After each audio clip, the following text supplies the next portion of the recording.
entire model of the foster care system needs a complete overhaul. A new spotlight on foster care in the United States for all the wrong reasons. All systems failed her. In Ohio, Makia Bryant, a 16-year-old in foster care, shot dead by police while holding a knife. In Florida, stunned police exchanging gunfire with two young kids from a group home. Central shots fired. Both children now facing attempted murder charges. Where have we gone wrong that 12-year-old and 14-year-old think it's okay to take on law enforcement? Headlines like these suggest there should be a new look at the nation's historically neglected foster care system. I think in every single case that hits the media, there's missed opportunities. Increasingly, the question is not whether foster care kids are getting enough resources, but whether they're getting the right resources. Many experts say no. I don't see how the system has progressed in a way that is taken into account for society today. Derrick Stephens would know. I went into the foster care system at around age 5. I was in gangs at 10. I was kicked out of school, in special ed, labeled that kid is going to be dead by 18. The son of parents battling mental... And here to give us more insight is Derrick Stephens. He joins us on BNC Live. He's a foster care alumni, also an advocate for child welfare, as well as the president and CEO of Underdog Dreams. It is an honor to have you on BNC Live, Derrick. Thank you for joining us. Thank you for having me. This is a very important topic, so any opportunity I have to spread awareness, I'm grateful for. I mean, you have a unique perspective on both sides of the aisle. Can you just talk about, in your opinion, and what you endured, what needs to change with the system? Well, it's funny. I went into care, as I just stated, at age 5. I have my nephew with me that's 14. And so you look at 30 years later, the system is functioning pretty much the same way it did when I was a child. There's been, redesign, but with the same product and the same outcomes.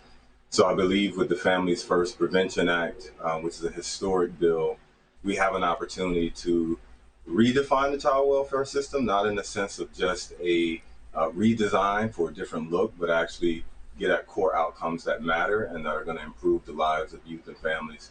Well, let's talk about that bill because it was signed into law back in 2018. But can you just explain to our viewers who are unfamiliar with it, what exactly is it? What does it do? So the Families First Prevention Act was signed into law in 2018, one of the most historic child welfare reform bills in decades.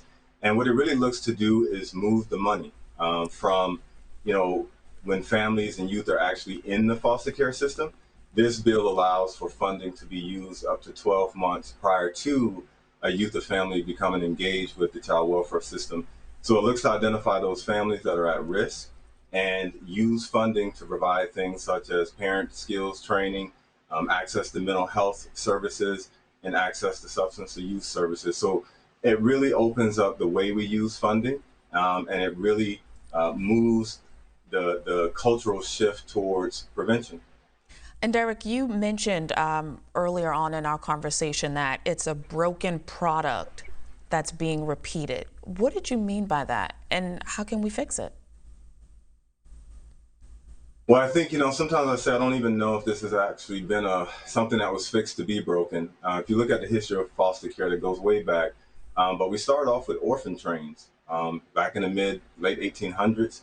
Kids from the Northeast would be put on trains and sent out to the Midwest in hopes that they would land with a family that, had the right intentions and were able to rear that child in a way that they would have the best outcomes in life. And so if you fast forward, we don't put kids on trains anymore, but in a sense, we send kids off to homes or group homes that don't necessarily align with the actual need. There's a lot of youth and families that are involved with the child welfare system that wouldn't be otherwise if we really took a hard look at social determinants of health. Poverty is a major contributing factor to the foster care system. And so, we haven't come far in the sense of our outcomes being different than they were, back when we were putting kids on trains and sending them to the Midwest. And I want to, this is actually will be my last question, but when you think about children like yourself, children like Ma'Khia Bryant, the 12 and 14-year-olds who were just involved in a shootout with police, living in a private foster home, what do you want to say to future good foster parents? How can they help? I think, foster parents, they play an amazing role. My Nana, my Naomi Davis, is the reason why I sit here today. I went to her at the age of 7. I call her my grandmother. She's in her 80s. And those 4 years really transformed my life. And when you look at the research, it speaks to having a supportive, trusted adult in your life really can change the trajectory. However, as much as we need foster homes and foster parents that are great, really it's about keeping kids in their own homes and propping up parents to be able to battle mental illness, to be able to look at poverty. And so while I really, think there's a great need for great foster families and parents, there's an even greater need to provide the services and resources and access to keep families in their family unit. Well, no one would know better than you, Derrick. Thank you so much, Derrick Stephens, for joining us on BNC Live. We look forward to continuing this conversation with you at another time. I appreciate it. Thank you for the opportunity.